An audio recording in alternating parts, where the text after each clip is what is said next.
नमस्कार दोस्तों, निरंतर करंट अफेयर्स में आप लोगों का स्वागत है।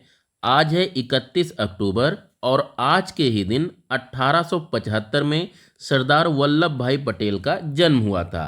2025 में हम इनकी 150वीं जयंती मना रहे हैं और इसी के उपलक्ष्य में प्रधानमंत्री द्वारा 150 मूल्य का एक विशेष स्मारक सिक्का और डाक टिकट जारी किया गया है।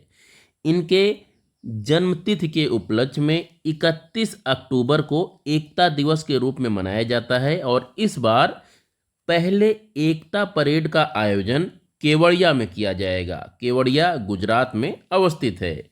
इस परेड में 9 राज्यों की भागीदारी रहेगी और हर साल 31 अक्टूबर को अब इस परेड का आयोजन किया जाएगा। तो ये फैक्ट हमारे लिए इम्पोर्टेंट है कि एकता परेड का आयोजन कहाँ किया जाता है, तो गुजरात के एकता नगर में किया जाएगा। एकता नगर केवड़िया में अवस्थित है और ये हर साल 31 अक्टूबर को इसका आयोजन किया जाएगा। यहीं पर ध्यान देने वाली बात एक और है कि 150वीं जयंती के उपलक्ष्य में एक भारत पर्व का आयोजन एकता नगर में किया गया है, जो 1 नवंबर से 15 नवंबर भगवान बिरसा मुंडा की जयंती तक चलेगा। 15 नवंबर को भगवान बिरसा मुंडा की जयंती मनाई जाती है और एक पर्व का आयोजन 1 नवंबर से लेकर 15 नवंबर तक एकता नगर में, जो कि गुजरात के केवड़िया में अवस्थित है, में किया जाएगा। यहीं पर इसी उपलक्ष्य में राजपीपला में, जो कि गुजरात में अवस्थित है, बिरसा मुंडा जनजातीय विश्वविद्यालय का शुभारंभ भी किया गया है। 31 अक्टूबर के दिन से ही इस बिरसा मुंडा जनजातीय विश्वविद्यालय का शुभारंभ किया जाएगा। सरदार पटेल के जन्म तिथि को यानी 31 अक्टूबर को राष्ट्रीय एकता दिवस के रूप में जाना जाता है। अगले टॉपिक पे आ जाएं तो इसमें हमें याद रखना है कि राष्ट्रपति द्रौपदी मुर्मू द्वारा न्यायमूर्ति सूर्यकांत को अगला मुख्य न्यायाधीश नियुक्त किया गया है। उनकी नियुक्ति 24 नवंबर से प्रभावी होगी और ये भारत के 53वें मुख्य न्यायाधीश होंगे। वे मुख्य न्यायाधीश B.R. गवई का स्थान लेंगे। B.R. गवई, ये आप इमेज में देख सकते हैं, इनका कार्यकाल 23 नवंबर को समाप्त हो रहा है और 24 नवंबर को सूर्यकांत जो हैं ये भारत के नए चीफ जस्टिस होंगे, जो भारत के 53वें मुख्य न्यायाधीश होंगे। अगला टॉपिक हमारा आसियान से संबंधित है। आसियान के रक्षा मंत्रियों का सम्मेलन मलेशिया के कुआलालंपुर में आयोजित किया जाएगा। ये हमें ध्यान रखना है। इसका आयोजन 1 नवंबर को किया जाएगा। भारत की तरफ से भारत के रक्षा मंत्री इसमें पार्टिसिपेट करेंगे। अगले टॉपिक पे आ जाते हैं तो यहाँ पे ध्यान रखना है कि 30 अक्टूबर को आर्य समाज के संस्थापक महर्षि दयानंद सरस्वती की पुण्यतिथि मनाई गई है। इनका जन्म 12 फरवरी 1824 को गुजरात में हुआ था और निधन 30 अक्टूबर 1883 में हुआ था। तो ये डेट हमें स्टैटिक जीके के पर्सपेक्टिव से भी याद रखना है।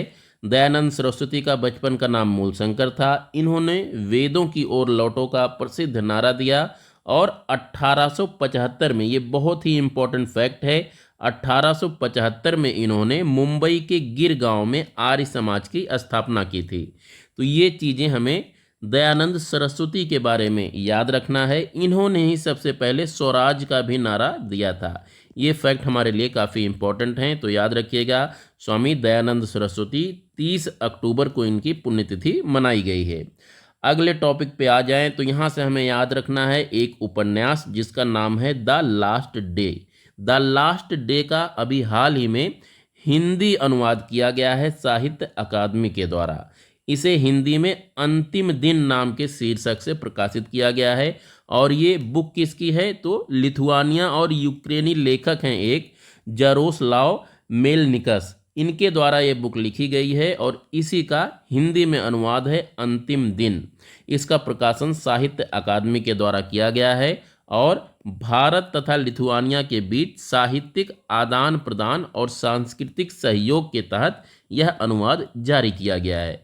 इसलिए याद रखिएगा कि द लास्ट डे के लेखक कौन है, जारोस्लाव मेलनिकस, और इसका हिंदी में अनुवाद क्या किया गया है, अंतिम दिन के नाम से किया गया है। अगले अपने करंट अफेयर्स के टॉपिक पे आ जाते हैं तो यहाँ पर हमें याद रखना है आदर्श युवा ग्राम सभा पहल के बारे में। इसका शुभारंभ नई दिल्ली में किया गया है। किस मंत्रालय के द्वारा किया गया है? तो पंचायती राज मंत्रालय के द्वारा किया गया है। पंचायती राज मंत्रालय ने एक बयान में बताया कि इस पहल का उद्देश्य जन भागीदारी को मजबूत करना और छात्रों को ग्राम सभा सत्रों में शामिल करके सहभागी स्थानीय प्रशासन को बढ़ावा देना है।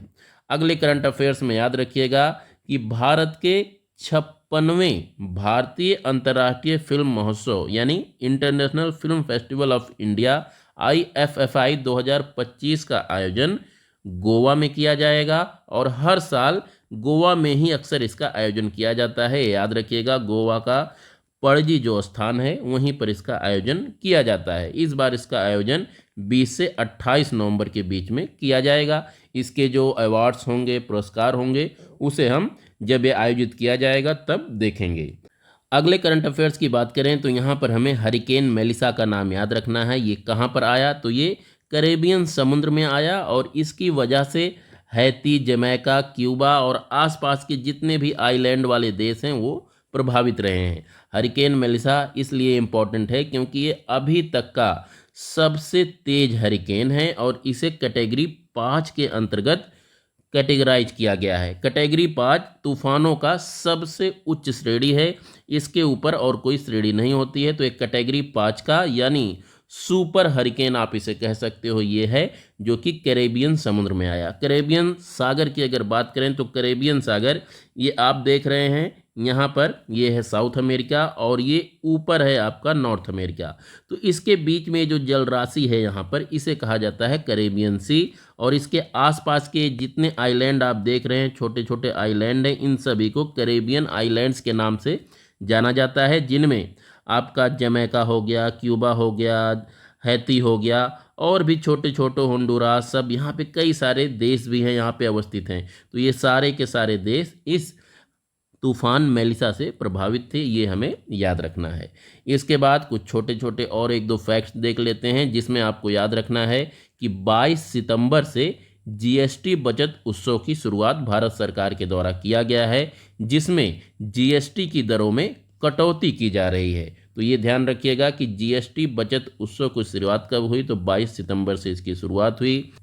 इसके बाद हमें एक एब्रीवेशन याद रखना है, नेवा। नेवा का फुल फॉर्म है नेशनल ई विधान एप्लीकेशन। नेशनल ई विधान एप्लीकेशन का प्रयोग क्या है? तो इसका प्रयोग हमारी जो विधान सभाएं हैं उनको डिजिटल रूप प्रदान करने के लिए किया जाता है। नेवा हिंदी में कहते हैं राष्ट्रीय ई विधान एप्लीकेशन। ये काफ़ी इंपॉर्टेंट है, कभी भी पूछा जा सकता है कि नेवा का संबंध किससे है और इसका फुल फॉर्म क्या है। तो दोस्तों, ये थे आज की कुछ important current affairs. Please channel को लाइक, शेयर और सब्सक्राइब करना ना भूलें। नमस्कार।